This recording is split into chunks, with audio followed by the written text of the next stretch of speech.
So here's an example of that. We're looking at right now the branch router, which is an area border router because it's going to have interfaces in both area 0 and area 1. If you pay close attention here, we have our IPv6 addresses in this environment in addition to our IPv4 addresses in this environment. So we are going to be running this OSPFv3 process with the address families that are going to keep track of all of this information for us in the single databases that OSPFv3 can maintain. So the configuration starts off different right off the bat. It's more similar to your OSPFv2 configuration. Remember, it was router, OSPF, and then your process ID. For IPv6, it was IPv6, router, OSPF, and then the process ID. Well, now, for the OSPFv3 address family configurations, it is router OSPFv3, and then you specify your process ID. Here's an example of configuring some global parameters for all address families. Configuring this router ID of 2222 is going to apply to both of the address families because of where we've configured it. We've configured it in OSPFv3 configuration mode. It's not under any specific address family. Same thing with passive interface default.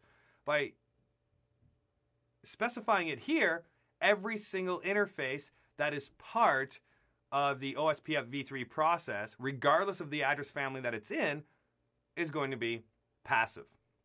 However, if we go down to our address family configurations modes that we see here, we have an address family for IPv4 unicast and an address family for IPv6 unicast routing. Notice we specified our passive interface command, or no passive interface command under both of them for Gigabit Ethernet 0/1, because we are going to be enabling OSPFv3 for both address families on that specific interface, and we want to make sure that we can form a neighbor adjacency with HQ for both the IPv4 address family and the IPv6 address family. Therefore, it can't be a passive interface. So notice how we ensure that every single interface that's going to be part of this process is a passive interface by default by just putting the one command up here. And then after that, we were just able to make the modifications we need under the individual address families. But you could still use the passive interface default command under the specific address families if you wanted to instead. That's still an option. But in this case, just by configuring it in this global area of configuration, it would just simply affect both. So one command versus having to type two different commands in this case.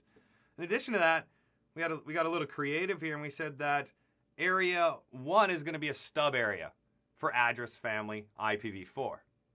In addition to that, we are going to have a summary address generated by this area border router. It's going to be 192.168.0.0 with a subnet mask of 255.255.252.0.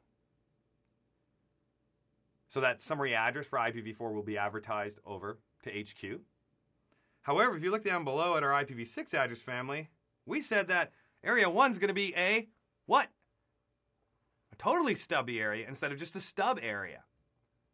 So you have complete control over your address families. They don't have to be the same. They don't have to be the same configurations. You can have a completely different a completely different IPv6 OSPF implementation under this address family than you would have for your IPv4 implementation. It all depends on what your network requires as you are running OSPF in what we refer to as dual stack mode. That's what we refer to it as, dual stack. This one single OSPF process of OSPFv3 is responsible for both OSPFv2 and OSPFv3 configurations. However, we still have to go to the interfaces. We're not done yet. We have to go to the interfaces, and we have to enable the processes on the interfaces. So we can't explicitly enable the interfaces under the OSPFv3 router configuration mode. We have to go to the interfaces themselves and use specific commands there. The first two commands we see listed here, OSPFv3, process ID 1, IPv4, IPv6 area 0, these commands are what enable the process on the interface for the specific address families. If you recall back to OSPFv2, it would be IP, OSPF, process ID, area, etc. With IPv6, OSPFv3, what did we have? We had IPv6, OSPF, 1, area, and the area number. Well, in this case, we're just using the OSPFv3 commands to do everything. Absolutely everything. So in this case, we have OSPFv3 for the address family of IPv4 and OSPFv3 for the address family of IPv6.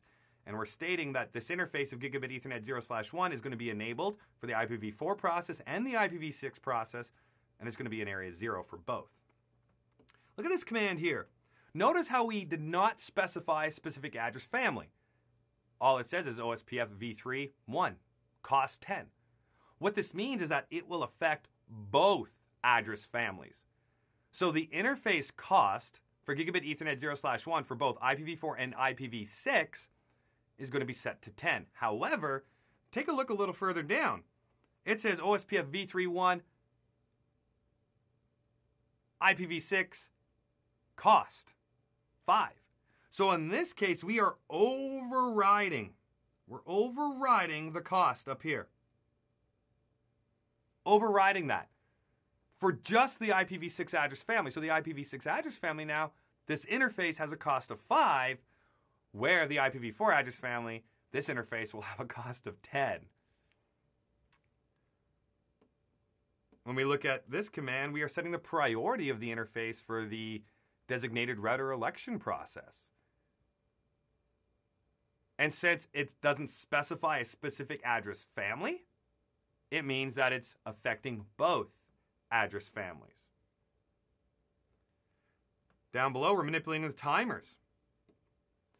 We're changing the hello timer, but notice it's for just the IPv4 address family in this case. So the IPv6 address family is going to have the default timer of 10 for the hello packets, and the IPv4 address family is going to have it changed on this interface to a value of 3 instead. And then down at the bottom, we're wrapping up the configuration by going to loopback interface and enabling the interface for OSPFv3, address family IPv4, address family IPv6, and placing the interface in area 1. So it's really important to be able to read through this output and understand the hierarchy associated with the OSPFv3 configuration mode of address families.